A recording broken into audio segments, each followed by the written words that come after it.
welcome to Torch and Key Divine Messages. I am Morgan, your Divine Messenger, but today we're doing something a little different.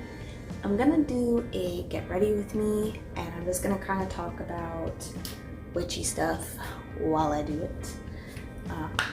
So yeah, now I've never done anything like this before. I've never filmed myself doing my makeup, and I'm not at all like an expert. I just, you know, your average person when it comes to that stuff. So like, don't at me. But yesterday was the Aquarius Full Moon, and that's my moon sign, and it actually was conjunct my moon and my Lilith, and went over my Saturn as well. So it kind of just like went through a lot of different parts of me, I guess. I got these like Sephora samplers like a while ago. There's like a photo finish like pour by Smashbox. Whoa, oh, they're kind of sort of clear. And then I also have the color correcting for redness, same Smashbox. Had these for like a while. And then I use the Sephora 10-hour wear. To be honest, this stuff is bomb. Like, I am really pale, so I use the Ivory Light, because your girl is a recovering vampire. And then I kind of just like mix those all together. Sometimes I do the pour stuff on specific areas and the green stuff on specific areas, but today I'm being lazy because I can. But yeah, as for the Aquarius full moon, so depending on your guys' charts, it will affect different areas of your life. I've kind of talked about where in your chart, like how to go over those energies, if that makes sense. Because even though it's going over my third house, because it was going over my moon, my Saturn, and my well, Lilith doesn't really rule anything, so you don't super have to look at it, but she's considered like the dark moon placement, so you could technically connect her to your moon sign, but she is sort of like your feminine shadow self. And I think I'm going to be going over that in a live with Casey Dene on Instagram, so I will link her profile down below. We haven't completely decided yet, so we'll keep you updated, but that was a really important subject we wanted to talk about together because she is an amazing astrologer. But yes, so even though it was in Aquarius in my third house, it also went over Saturn, which rules Capricorn and the 10th house, and Aquarius is ruled by Uranus, so I would want to look at my Uranus. And both Uranus and Capricorn for me, it's pretty easy to find. They're right next door.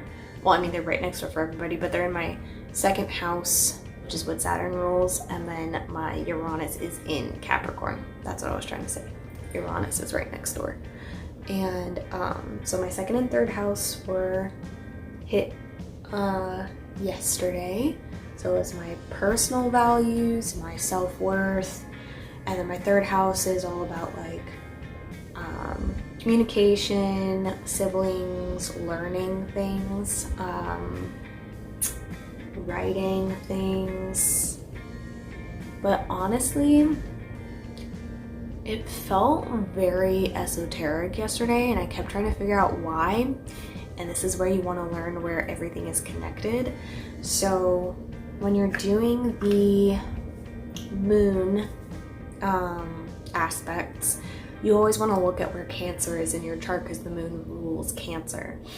And for me, Cancer is my south node, so it's kind of like my comfort zone, for lack of a better term. It is if you think of the points on a compass metaphorically, your north node is where you're heading, because it's always like, you know, the compass always points north. So you use it as like the direction you should be heading in should have the energy of your north node. Like, so for me, my north node is Capricorn, which, like I said, got hit yesterday because of the moon crossing Saturn.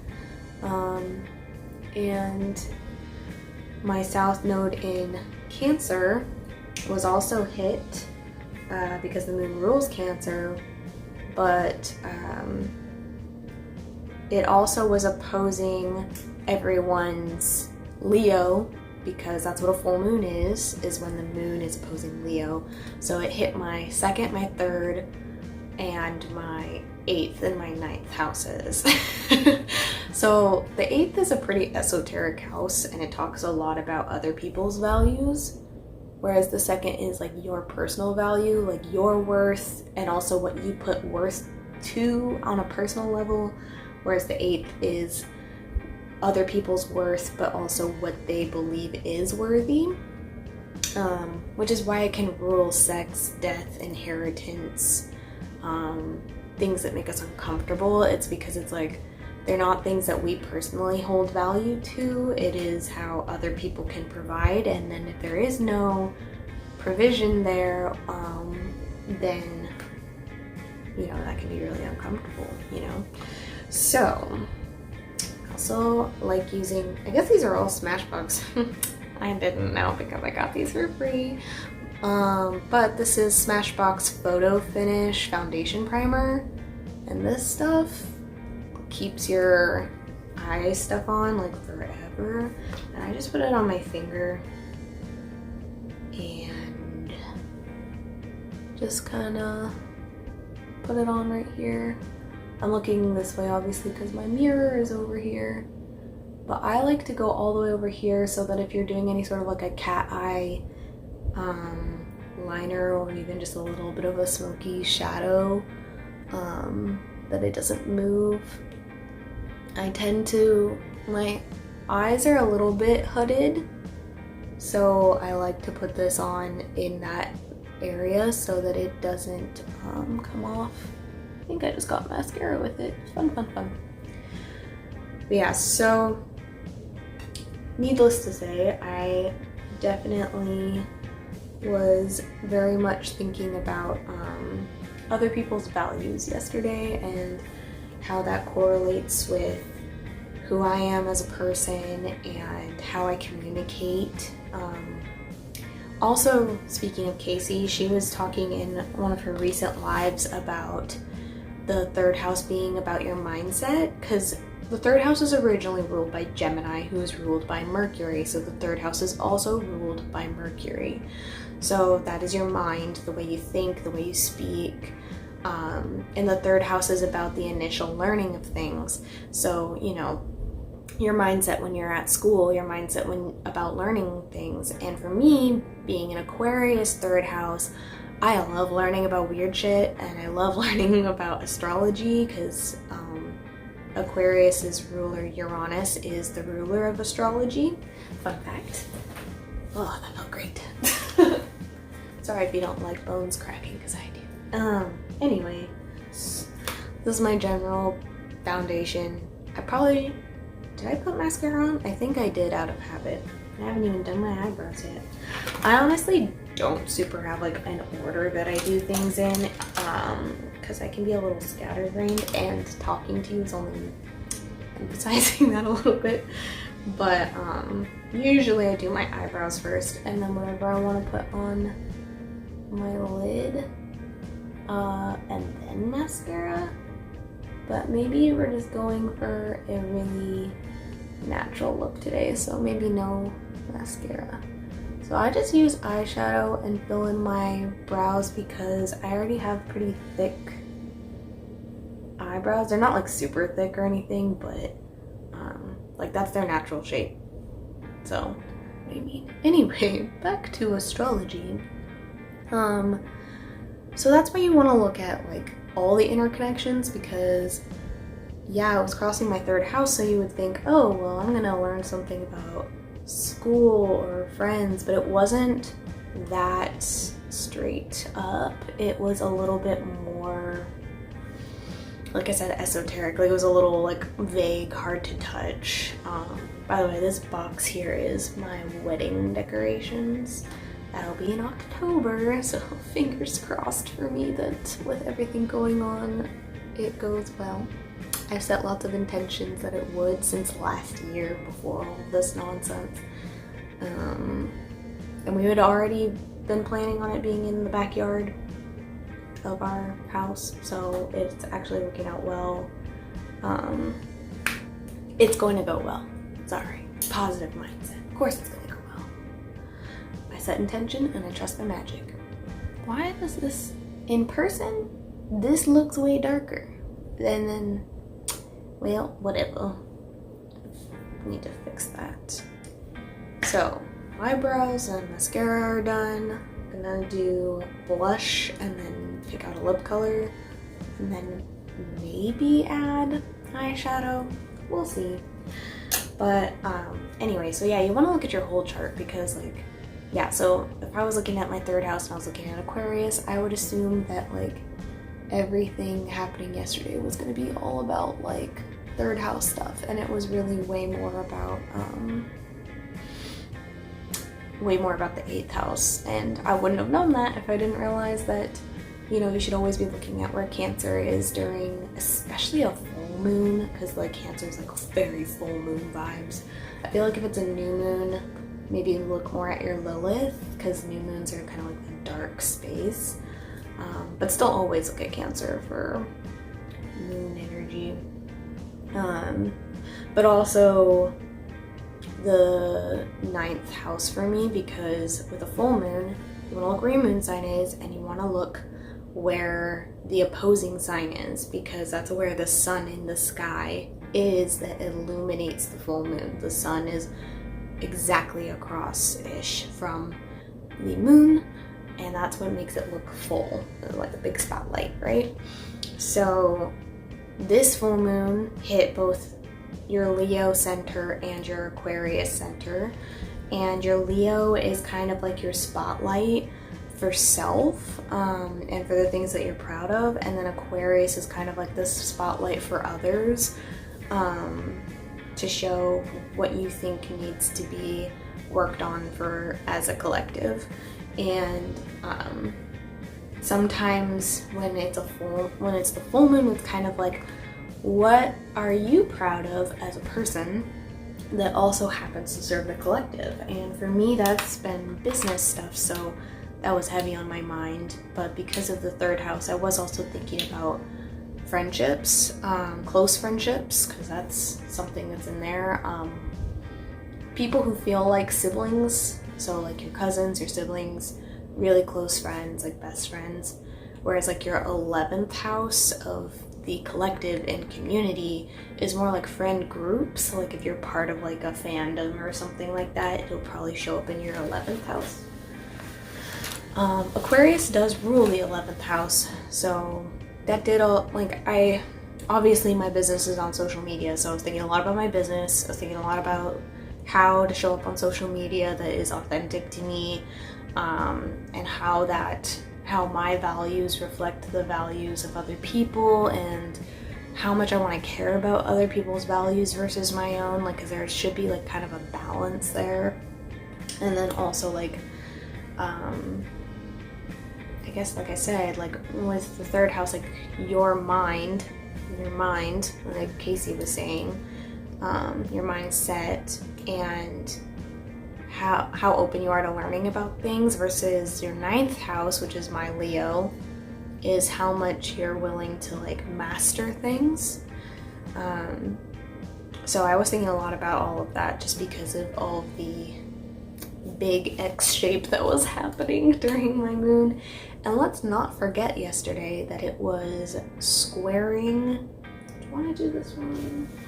It was squaring Uranus in Taurus. So yeah, we're gonna go with this one.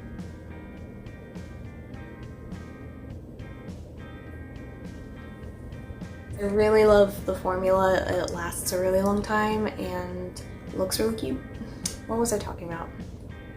Your 11th house. Yeah, so your 11th house is kind of like I said, your fandom, maybe even like hashtags that you're a part of on Twitter or TikTok or Instagram. Like if you follow vintage stuff, the vintage community, maybe you might be questioning that. Oh, Uranus and Taurus, that's right. So Uranus is, like I said, the ruler of Aquarius. And by the way, this is the NYX Sprinkle Town. It's like their holiday eyeshadow, and I'm obsessed with it. I think I like stocked up on like 12 of them because this rose gold glitter is perfection, and it's really pigmented. I've used like the dark blue, and they have another one with the dark green, and I've used it as kind of like an eyeliner, and it looks kind of black, so it's not like I don't know, pigmented in the sense that you can see the color, but you can in person. It just doesn't really show up on film as well, just an FYI. But this rose gold is so cute. I don't know if you can see that because I kind of have a filter on, but she cute. I'll take a picture so that you guys can see the finished look later, but yeah, so Uranus rules Aquarius, and this moon was squaring Uranus in Taurus, and it was a fixed sign square. So fixed signs are sustainable. They are the ones who they're the middle of a season, so they're the height of the season, so they like want to coast on that energy. So like Leo wants to coast on the brightness of summer, and Taurus wants to coast on the beauty of spring, and then Scorpio wants to coast on the, like, I guess, death of fall. And then Aquarius kind of coasts on the cold detachment of winter and serving the collective to make sure that nobody starves. Yeah, and then if you are a mutable sign, you are the transition. So Pisces, Virgo, Gemini, and Sagittarius are transitioning signs. They're not necessarily like, everyone says like they're adaptable, and it's like, yes, but in their own way. So Gemini is adaptable to new information coming in because they learned from Taurus and Aries about spring, but they're transitioning into summer, so they're like, oh, okay, I learned all this stuff about spring. I'm gonna learn how to share it with others, because that's what's gonna happen in summertime, is it's gonna be brighter, things will be illuminated, and so I need to learn how to be illuminated too.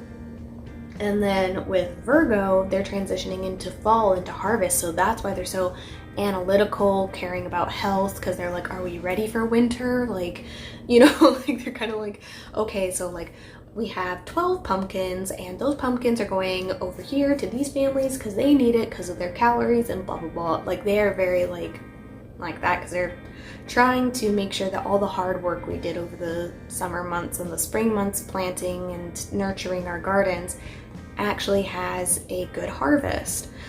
And then when you get to Sagittarius, they are the light and the dark. So they're like, okay, yeah, it's getting dark, and there's no light outside of us, so we're going to try to find that illumination within, and I'm going to try to help you find your illumination, which is kind of why they're the teacher and the explorer, because they will kind of like go out and find new ways of survival too, because they're like adjusting to winter. They're like, okay, but we don't have to settle on just the harvest vegetables. Like, what if there is still something to hunt, or there's still some fishing or game out there to eat in the long months, or I'm going to carry a torch to see if there's anyone lost in the woods. Like, that's Sagittarius adjustment.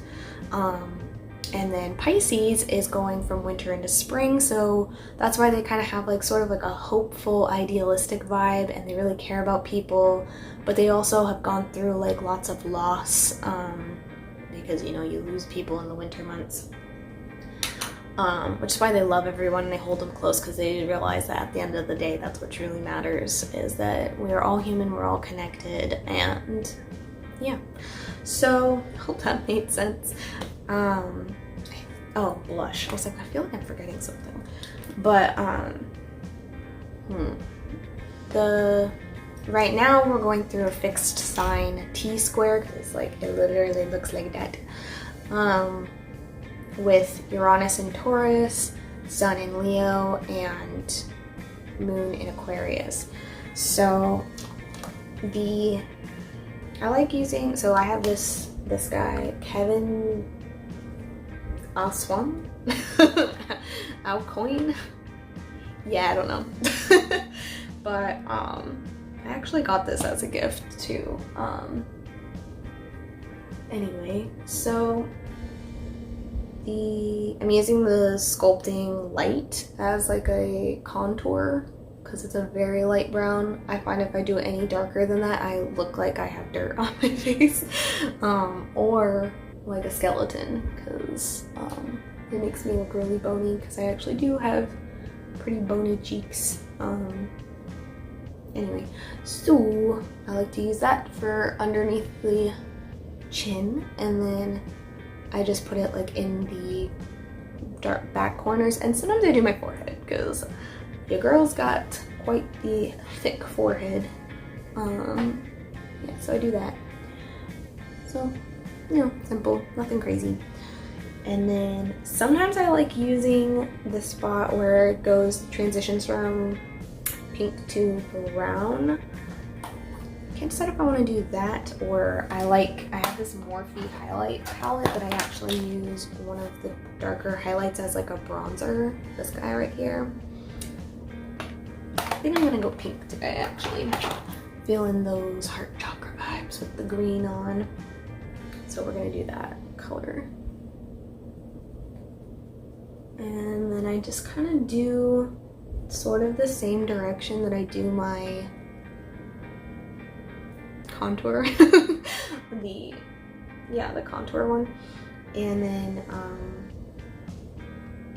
I kind of try to leave this white in case I want to put highlight, or if I want to go natural. I'm pale enough that I am my own highlight. That was actually a funny thing to get used to with this new makeup trend of highlight and stuff, is I was like, so you guys want me to look bright and sweaty like I always do? So then I started like adding highlight, and then I was like, yikes, like on me it literally looks like your girl went for like a run, not in a cute way. So I have to be really careful with highlight, or it just doesn't show up because it's the same color as I am.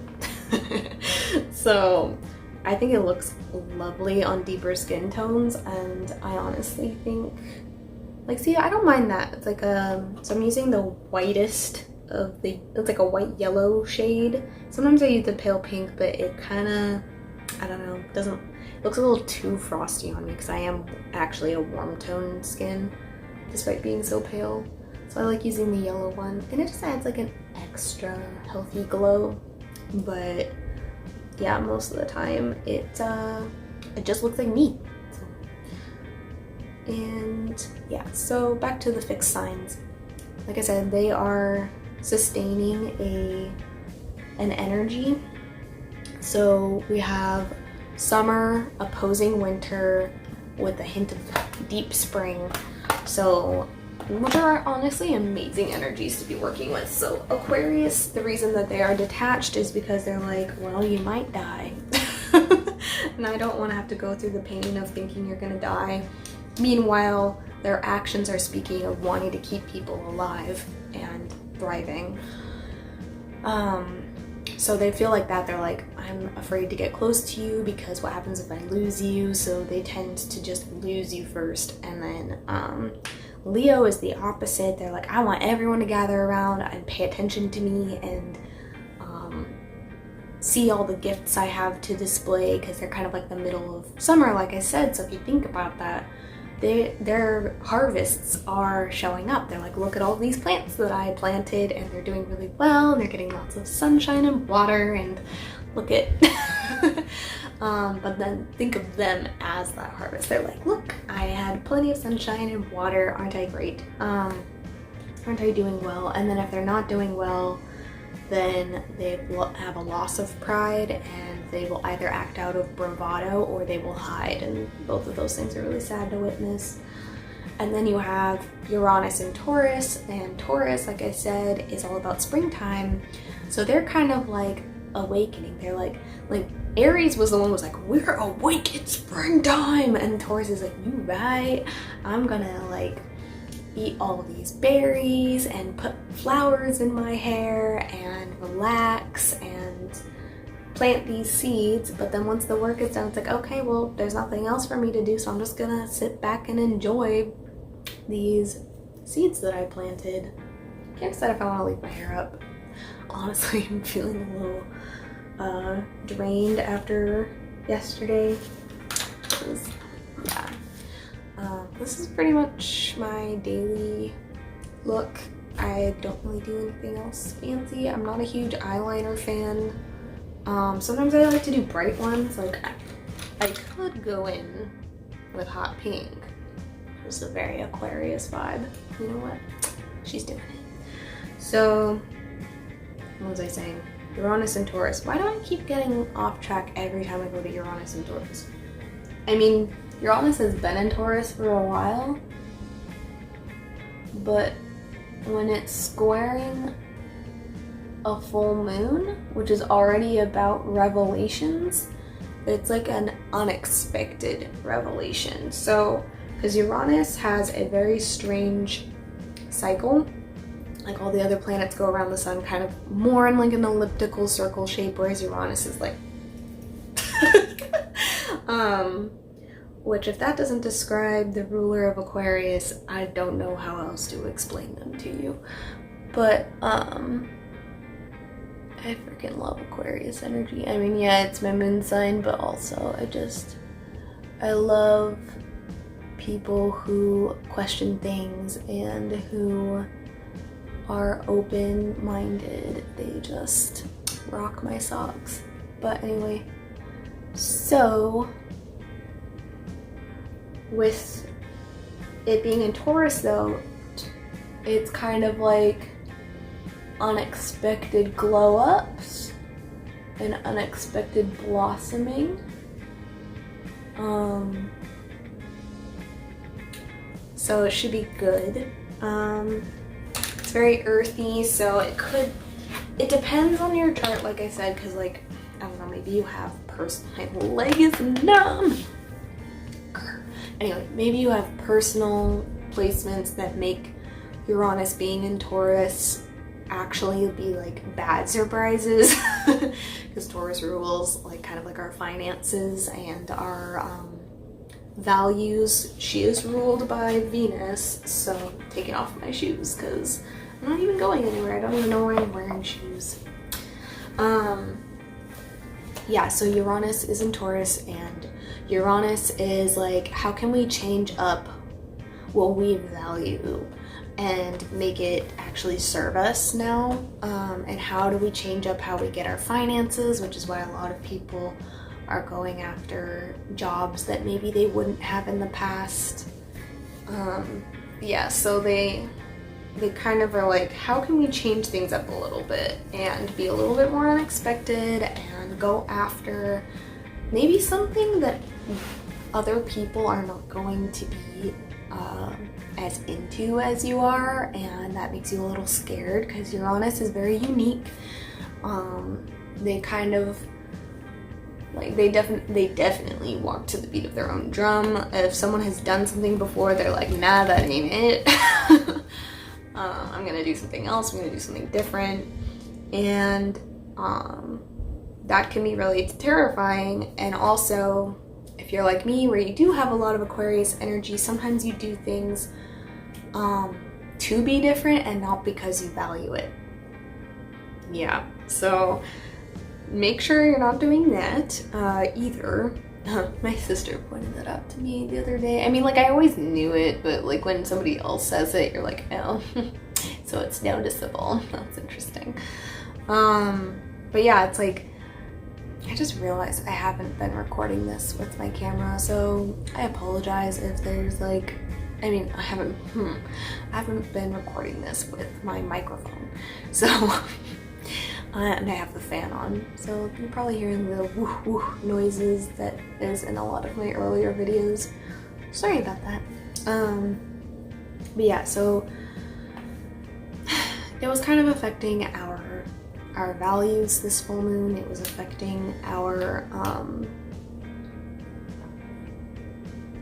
how we are unique, how we stand out in a way that we like to be seen, and how we want other things to be seen instead, like what our cause is, and making sure that that brings us value instead of just constantly, because the thing is about Aquarius is everyone talks about Pisces being a martyr, but Aquarius can be quite a martyr as well. They will basically like bleed out for justice. Like they want everyone to do well, but sometimes they forget that they are a part of everyone. I hope that you liked this. Leave a comment below to tell me how the full moon affected you, and if you know what houses it transited, like let me know if you can tell, and if not, maybe I'll try to help you down in the comments. If you would like to book a session with me so that I can look at your own personal magic, the link is down below. If you liked this and you want more where it came from, please like and subscribe. I'm going to be trying to post on Tuesdays and Thursdays. We'll see. Part of me was thinking Mondays and Thursdays, but that's kind of a weird schedule. I'm gonna play it by ear a little bit. Thursdays for sure, so we'll figure out where the second one's gonna go. And this was fun for me, so I hope you enjoyed it, and that you have a wonderful day, and that the full moon treated you right.